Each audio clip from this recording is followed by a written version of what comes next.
The recent declines that we experienced on the stock market and the panic that come with it can represent a huge opportunity for the best investor, but it can also represent a huge trap, especially for retail investors. So in this video, we're going to talk about the different mistakes that you should absolutely not make on the market. And of course, I will present you my plan, okay, my two-step plan to perform in this market and to find some great opportunity, what kind of company I want. And I will give you an example of the type of stocks that I want to buy. I will give you some names. So the first mistake is to try to time the market, okay, to try to panic sell because you think that, okay, I'm going to sell now, it will go down more, 20% more, and then I will buy again like this. I avoid this 20% loss. It doesn't work like this. Unfortunately, on the paper, yes, it's smart. On the paper, yes, it's good and so on. But in practice, like generally, it doesn't work. Like in real life, it doesn't work. Nobody's able to do this. By the way, most of the mistake I will talk here and the plan that I'm using, if you read Howard Marks books, Warren Buffett books, Terry Smith, Philip Fisher, Benjamin Graham, who have like all those financial books, it's pretty much the same that what they're saying a lot of time, okay? It's nothing new, it's nothing extravagant, it's just coming back to the basics. So let's get back to it. Nobody knows when it will rebound, okay? We may lose 15%, 20%, 50% before the rebound, or we can rebound 10% tomorrow, okay? We don't know, nobody knows. Like tomorrow we can wake up and on pre-market, we already bounce like 10% more. So we need to take care of this. You need to not try to time the market. I know it's very tempting because you have all those dates. Like first you have the April 2, then you have April 15, Liberation Day. You have April 9, when Trump will attack with tariff with China.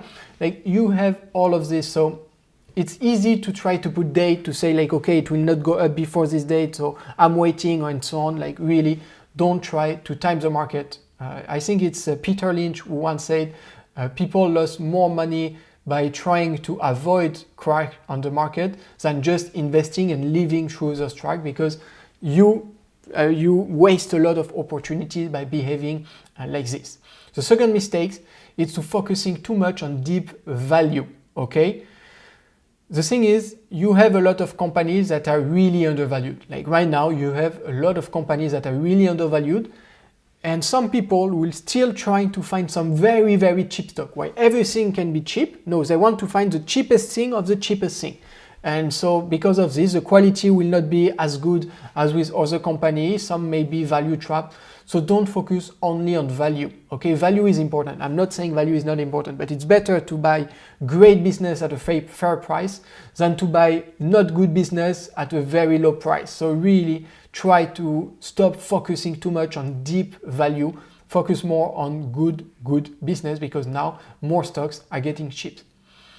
Mistake number 3 is getting absorbed by the fearful media. Now you type stock market on any media, on Google or even on YouTube. Like look, I just typed stock market, first one, it's over.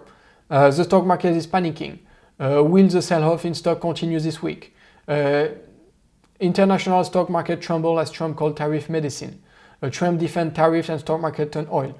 Stock plunge. What is the reason for stock market crash? No need to panic and sell. Stock market crash. Nifty, Sensex about down 5%.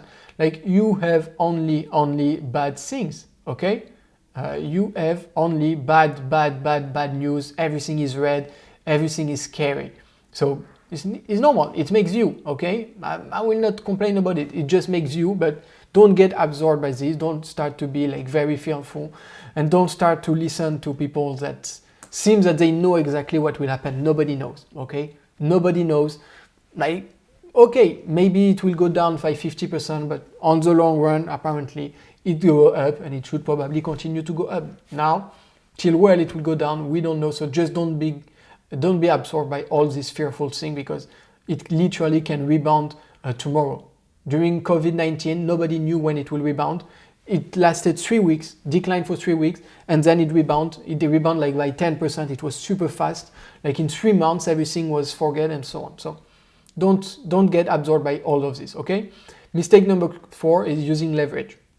Some of you may think, okay, it's great opportunity, a once in a decade opportunity, I'm buying more, but maybe you don't have enough cash to buy more because your cash is used somewhere here and so on. So you start doing leverage. Instead of buying shares, you will start doing option. You will start to do margins, everything like this.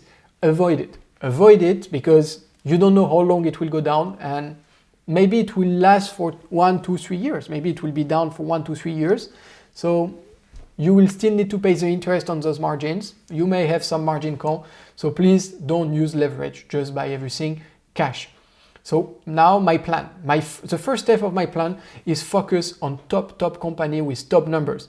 This means I want return on invested capital, return on capital employed, return on equity higher than 20%. I want 20% minimum.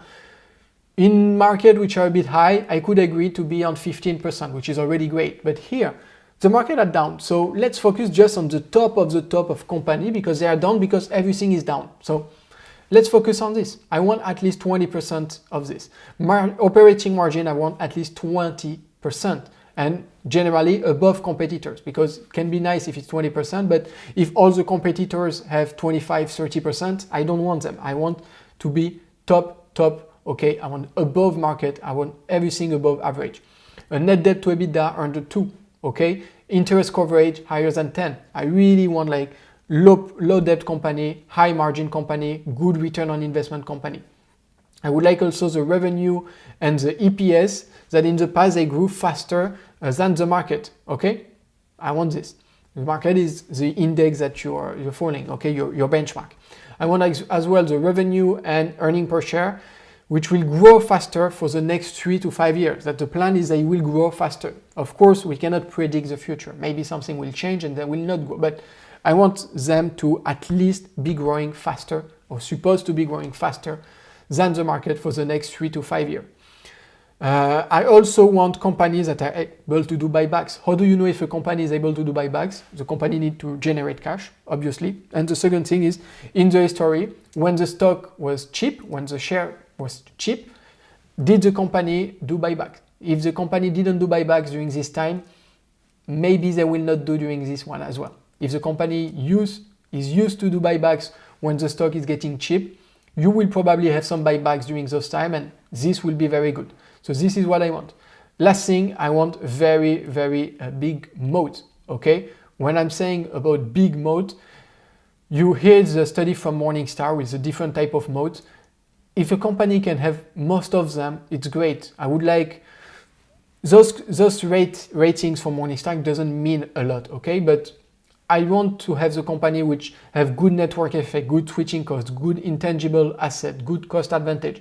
I don't want just one. I want to try to focus on companies that will have multiple of those moats because it will make them safer, and they will have, in my opinion, more chance to rebound sharply and rebound correctly for the next 5 to 10 years. Another thing in my plan is I invest on long term. I didn't put it here, but I invest for at least the next 5 to 10 years. I don't buy a company if I don't see myself holding it for the next 10 years. If I'm not confident that this company will grow for the next 10 years. If I'm not confident about this, I don't buy. So I don't try to play a value bet or something like this, something that is down 40% and I think, okay, it can rebound 20%, so I will take my profit on 20% to go somewhere else. I don't try to do this. It may work for some people, doesn't work for me. For me, I'm trying to buy compounders. I'm trying to buy companies that will be way bigger in 10 years. That in 10 years, when we look back, we'll be like, damn, I wish I bought more. Okay, this is the kind of companies that I'm trying to find now, and I'm I need to really be confident that in 10 years they will be bigger. Okay, so the company I'm looking for is the kind of companies that most of the time they are overvalued. Most of the time they have a big premium. You need to pay a big premium on them because the quality is so good that you pay it more expensive. Okay, there is a premium on it. This is the type of company I'm looking for. For example, you have Mastercard, Microsoft, S&P Global, MSCI, Fair. This is the kind of company I'm looking for. Okay. Step number 2, manage cash cautiously. Okay, when markets are down, it's the moment when you need to be aggressive more than usual. So first thing, you need to keep some safety cash, 6 months of living or a year. okay? Like this, if you have any problem, if the economy go bad and you get fired from your job, or you don't have any more revenue, or your revenue decline, you can live for at least 6 months to a year without worrying too much. Like this, you have time to find another job, you have time to come back on your feet, okay? So first this, keep some cash on the side. When you have this, okay, the rest you invest.